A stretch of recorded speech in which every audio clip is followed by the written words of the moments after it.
Movie start होती है तो हम देखते हैं कि एक औरत के घर एक बहुत ही प्यारा बेबी पैदा होता है। वो उसका नाम हरक्यूलिस रखती है। उस वक्त के लोग एक राजा को पूजा करते थे जिसे वो अपना गॉड भी कहते थे और उसका नाम था ज़्यूस। और ये बेबी हमें ज़्यूस का ही दिखाया गया है। दूसरी तरफ हम ये देखते हैं कि ज़्यूस की वाइफ यानी रानी को जब पता चलता है कि ये बच्चा ज़्यूस का है और वो भी किसी इंसान से, अब यहाँ हरक्यूलिस कुछ बड़ा हो चुका था, लेकिन वो उसे मारना चाहती थी और इसीलिए वो 2 सांपों को उसे मारने के लिए भेजती है। लेकिन क्योंकि हरक्यूलिस ज़्यूस का बेटा था तो उसी की तरह पावरफुल था, तो उन दोनों सांपों को अपने पास आने से पहले ही मार गिराता है। अब हम देखते हैं कि हरक्यूलिस काफी बड़ा हो चुका है। वहाँ के राजा उसे कुछ टास्क देती है। हरक्यूलिस इन टास्क से डरने वाला तो ना था, तो वो एक एक करके इनका मुकाबला करने लगता है और टास्क पूरे करने लगता है।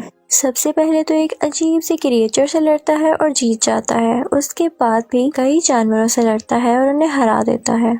लेकिन एक दिन उसके सामने एक बहुत ही स्ट्रॉन्ग शेर आ जाता है। उस पर कोई तीर भी असर नहीं कर रहा था, लेकिन हरक्यूलिस ने अपनी ताकत से उसे भी मार डाला। फिर हमें एक जगह दिखाई जाती है जहाँ पर कुछ लोगों ने एक लड़की को बुरी तरह से बांधा हुआ था। वो इनफैक्ट हरक्यूलिस का भांजा था कि तभी हरक्यूलिस वहाँ पर आ जाता है और उन सब लोगों को मारकर अपने भांजे को बचा लेता है। फिर हम देखते हैं कि हरक्यूलिस एक जगह पर बैठा होता है तो दूसरे मुल्क के राजा की बेटी आती है और कहती है कि हमें तुम्हारी जरूरत है। वो कहती है कि हमारे खास लोगों ने ही हमारे साथ चीट किया है और हर तरफ लड़ाइयाँ हो रही हैं जिसकी वजह से लोग मारे जा रहे हैं। वहाँ हरक्यूलिस के साथ एक आदमी बैठा होता है तो वो कहता है कि बीवी हमारे पास वक्त नहीं, हाँ अगर तुम ज्यादा पैसे ऑफर करो तो हम जरूर आ सकते हैं। तो वो शहजादी उनसे कहती है कि जंग में लड़ना तो फख्र की बात होती है। तो हरक्यूलिस उसे कहता है कि हमें हथियार बनाने के लिए पैसे भी तो चाहिए। तो वो शहजादी कहती है कि मेरे बाबा यानी राजा बहुत अमीर हैं, तो वो तुम्हें बहुत सारा सोना दे सकते हैं। तो हरक्यूलिस मान जाता है और उसके साथ उसके मुल्क आ जाता है। वहाँ पर एक बहुत बड़ा स्टैचू लगा होता है जो कि ज़्यूस की वाइफ का था। तो शहजादी हरक्यूलिस को बताती है कि ये 5 साल में बना। यहाँ पर कोई भी नहीं यकीन कर रहा था कि ये वाकई ज़्यूस का बेटा है, लेकिन उस शहजादी के बेटे के लिए हरक्यूलिस तो कोई हीरो जैसा था। राजा उसे बताता है कि मेरे खास बंदे ने हमसे बगावत यानी चीट किया है और उसके बाद से पूरे मुल्क में लड़ाइयाँ चल रही हैं, इसलिए हमें तुम्हारी मदद की जरूरत है ताकि हम सब कुछ दोबारा ठीक कर सकें। वो उसे ये भी बताता है कि वो एक नॉर्मल इंसान नहीं है बल्कि वो एक जादूगर है और उसे गॉड के अलावा कोई नहीं मार सकता। वो उसे ये भी बताता है कि उसकी सोल्जर की टीम में एक ऐसी क्रिएचर है जो आधा घोड़ा और आधा इंसान है। अब हरक्यूलिस की टीम में जो लड़की आई थी वो पूछती है कि ये क्रिएचर्स कहाँ पर होते हैं। तो राजा का एक आदमी बताता है कि हमने इन्हें ना तो देखा और ना तो ये जानते हैं कि ये कहाँ रहते हैं, हमने तो बस इनके बारे में सुना है। अब हम देखते हैं कि हरक्यूलिस और उसके कुछ साथी यहाँ के किसानों को फाइट सिखा रहे होते हैं क्योंकि इनके पास कोई भी आर्मी फोर्स नहीं थी। हरक्यूलिस उनसे कहता है कि तुम सब एक दीवार की शक्ल में खड़े हो जाओ और जैसे ही वो इस तरह खड़े होते हैं तो हरक्यूलिस का एक आदमी उनकी तरफ भागता हुआ जाता है और वो उनकी बनाई गई शील्ड यानी दीवार को तोड़ता हुआ अंदर भाग जाता है। हरक्यूलिस उन सब से कहता है कि इतनी कमजोर दीवार, अगर इसी तरह रहा तो तुम लोग हार जाओगे। अब यहाँ हरक्यूलिस इन सब फार्मर्स को ट्रेन कर रहा होता है कि हमें पता चलता है कि कुछ लोग इनके मुल्क पर अटैक करने आ रहे हैं। जब ये बात हरक्यूलिस को पता चलती है तो वो जंग करने से मना करता है क्योंकि वो कहता है कि जंग के बाद हमारे पास कुछ भी नहीं रहेगा। लेकिन वहाँ का राजा कहता है कि हम जितनी जल्दी इन लोगों को खत्म करेंगे उतनी जल्दी ही हमारे मुल्क में सुकून हो जाएगा। अब रात में हम देखते हैं कि शहजादी का वही बेटा जो हरक्यूलिस को अपना हीरो मानता था वो उससे मिलने के लिए आता है। वो उससे कहता है कि मुझे आप बहुत अच्छे लगते हैं और मैं भी बड़ा होकर आपकी तरह ही बनूंगा। यहाँ हम देखते हैं कि हरक्यूलिस किसी जानवर के दांत का लॉकेट अपने गले से उतार कर उस बच्चे के गले में डाल देता है। वो उसे बताता है कि ये मैं अपने बेटे को देना चाहता था लेकिन अब तुम्हें दे रहा हूँ। अब सब लोग उस तरफ जा रहे थे जहाँ पर इन लोगों ने दुश्मन राजा का मुकाबला करना था। रास्ते में ये लोग देखते हैं कि एक जगह पर कटे हुए सर लटके हैं। तो राजा उन्हें बताता है कि वो यहाँ पर हमसे पहले पहुँच चुका था और हमें डराने के लिए उसने यहाँ के लोगों को मार दिया। हरक्यूलिस कहता है कि हम यहाँ से पैदल जाएंगे और सब चलने लगते हैं, लेकिन हरक्यूलिस नोट करता है कि ये डेड बॉडीज आज की नहीं बल्कि कई दिन पुरानी है और ये उनके लिए एक साजिश थी, उनका ध्यान इधर उधर करने के लिए। और तभी हम देखते हैं इनके चारों तरफ एक कबीले के कुछ लोग आ जाते हैं। हरक्यूलिस काफी हैरान होता है कि हम तो इनकी मदद कर रहे हैं और ये उल्टा हमें ही घेरे हुए हैं। फिर हमें पता चलता है कि दुश्मन राजा एक जादूगर था और वही इन लोगों के दिमाग को भी कंट्रोल किया करता था। यहाँ पर ये कबीले वाले हरक्यूलिस और उसकी टीम यानी साथियों पर हमला कर देते हैं। इन सब में बहुत लड़ाई होती है और हरक्यूलिस बहुत अच्छी तरह से इनका मुकाबला करता है और सबको मार गिराता है। अब यहाँ का राजा काफी परेशान हो जाता है क्योंकि उसके सिपाही मारे गए थे। हरक्यूलिस उसे कहता है कि मैंने तो आपसे पहले ही कहा था कि अभी ये सब ठीक नहीं है, मुझे अभी भी उनको कुछ सिखाना था। तो राजा उसकी बात मान लेता है, लेकिन हम देखते हैं कि हरक्यूलिस अब बहुत परेशान रहने लगा था और रातों को भी जागता था। वो ख्वाब देखता है कि उसकी फैमिली मर चुकी है और उसे अपने ख्वाब में 3 मुंह वाला क्रिएचर भी दिखाया जाता है। हरक्यूलिस के आदमियों में से एक आदमी उससे कहता है कि यहाँ आने से पहले मैंने ऐसे क्रिएचर से बात की जो कि गॉड की बात सुनकर इंसानों तक पहुँचाती हैं और फ्यूचर के बारे में भी बताती हैं, और उन्होंने तुम्हारे बारे में ये कहा कि तुम्हें अपना इनकम्प्लीट काम पूरा करना होगा। लेकिन हरक्यूलिस बहुत परेशान था तो इस बात पर इतना ध्यान नहीं देता। हरक्यूलिस की एक बीवी और 3 बच्चे थे और उसके बच्चों को मार दिया गया था, जिसका कसूरवार भी उसे ठहराया गया और इसी वजह से उसे अपने मुल्क से भी निकाल दिया गया था। खैर, ये सब लोग दुश्मन राजा की तरफ पहुंच जाते हैं। देखने से तो ये लग रहा था कि जिन फार्मर्स को हरक्यूलिस ने थोड़ी बहुत लड़ाई सिखाई थी वो ठीक से लड़ नहीं सकेंगे और हार जाएंगे, लेकिन लकीली वो ये जंग जीत जाते हैं। फिर हम देखते हैं कि वो दुश्मन राजा हरक्यूलिस की तरफ बढ़ता है ताकि उसे मार सके।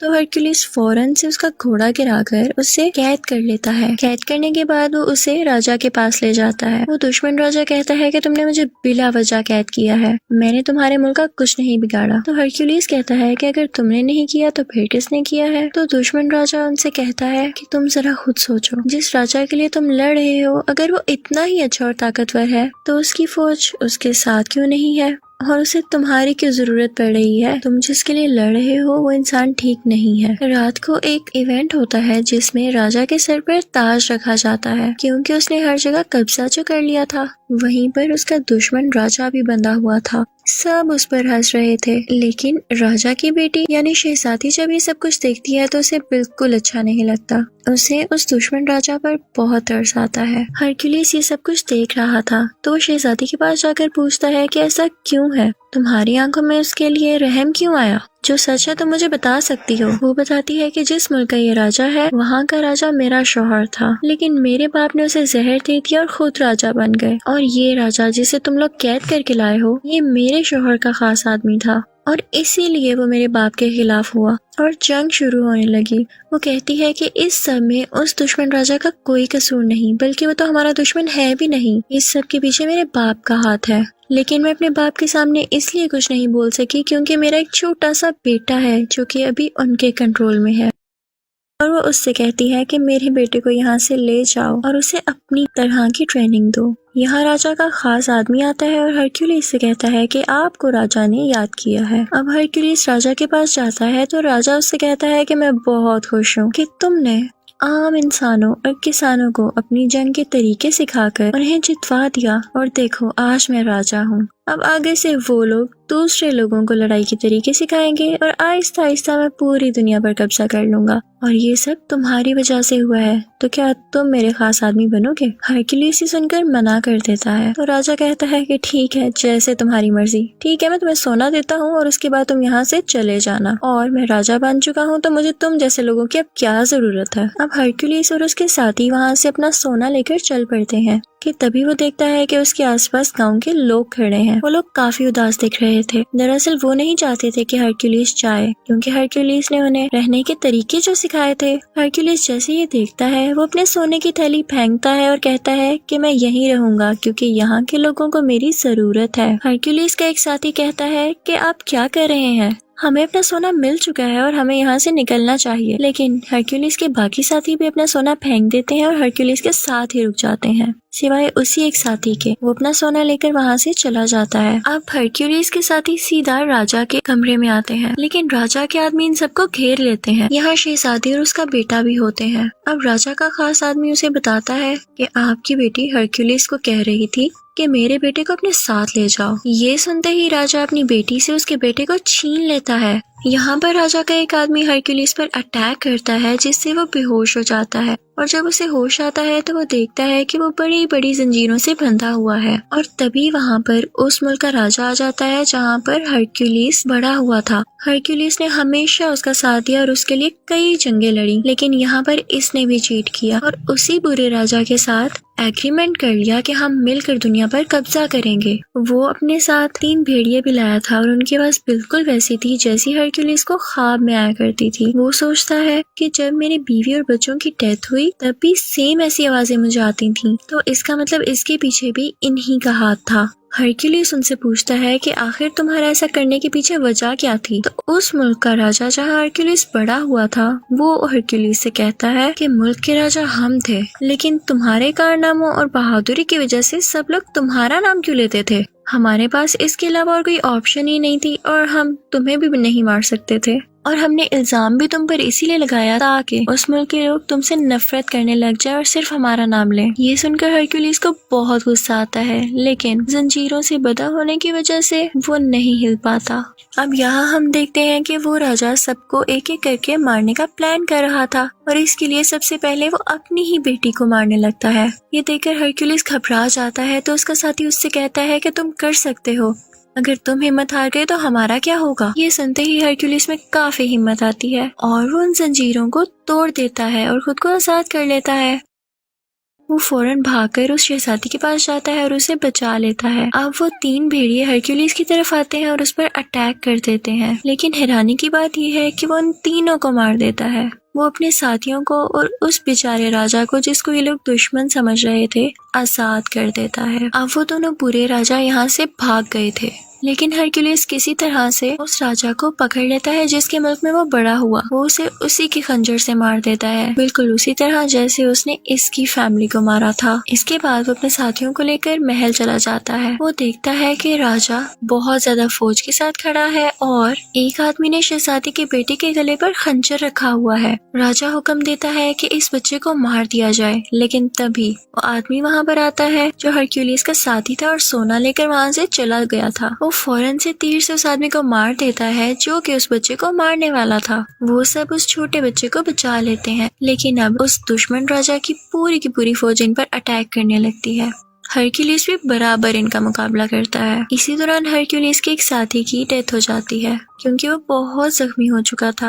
अब उस राजा की बाकी फौज भी इनकी तरफ बढ़ रही थी, लेकिन हम देखते हैं कि हरक्यूलिस के आदमियों ने बिल्कुल वैसी ही दीवार यानी शील्ड बनाई हुई थी जिसको तोड़ना नामुमकिन था। हरक्यूलिस वहाँ पर देखता है कि ज़्यूस की वाइफ की वहाँ पर बहुत बड़ी स्टैचू है। जैसे ही उस राजा के सोल्जर्स ऊपर आ रहे होते हैं तो हरक्यूलिस उस स्टैचू को नीचे की तरफ गिरा देता है। वहाँ से सब सोल्जर्स वापस आना शुरू कर देते हैं। जब राजा ये सब देखता है तो अपने सोल्जर्स पर गुस्सा होता है कि जाओ हरक्यूलिस को मारो, लेकिन तभी स्टैचू उस पर आकर गिरता है और वो राजा मारा जाता है और राजा के सब सोल्जर्स और बाकी सब लोग भी हरक्यूलिस की ये बहादुरी देखकर उसके सामने झुक जाते हैं। लोग अभी भी नहीं जानते थे कि ये वाकई ज़्यूस का बेटा है भी या नहीं, लेकिन ये जरूरी नहीं था क्योंकि वो इतना ज्यादा बहादुर और ताकतवर था कि इस चीज ने उसे आम लोगों से ऊपर कर दिया था। वो लोगों का ख्याल भी रखा करता था, इसीलिए सब लोग हरक्यूलिस की तारीफ करने लगे थे और यहीं पर कहानी की एंडिंग हो जाती है। Thank you for watching.